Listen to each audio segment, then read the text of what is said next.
Now let's look at the last section then. So audience interpretation, interpreting the product. It was a reasonably successful product commercially. The audience is well received again as another game in the series, in the LucasArts series.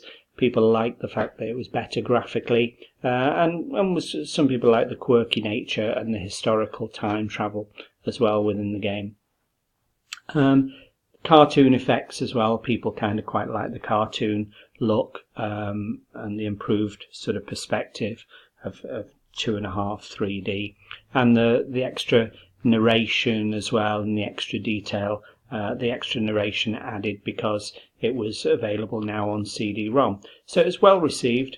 In terms of sort of passive audiences, well, a point and click adventure is passive in the sense that it's not quick moving. We've discussed this before with Secret of Monkey Island and with Indiana Jones. So yeah, there's some passive elements where you've got to sit and think, so it's not fast moving in that sense. But really it's hard not to be passive for too long, really, because you have to move around between the 3 different time zones and think things through, and there's lots of different options to try on point and click, and little ideas that you think, okay, might this work or might that work, in terms of combining objects and then clicking on other objects to solve problems within the game. So the audience is quite active in that there's lots of problems to solve, and it gets your brain working in terms of problem solving, but more passive in the sense that you could walk away from it and think about it and come back to it at a later stage.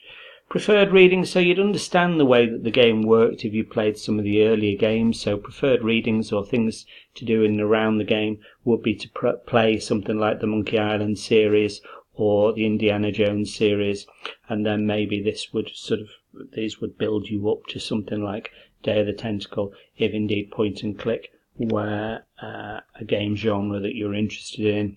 And then in terms of active audiences, again, it's point and click is something that some people really like. They like the idea of adventure games, and it will keep people active, and it keeps your mind active as well. So unlike a combat game where you're not thinking strategically or you're not thinking about problem solving, this is very much go away and think how things can be solved, and come back to it at a later stage and try some of those ideas out to progress through the game.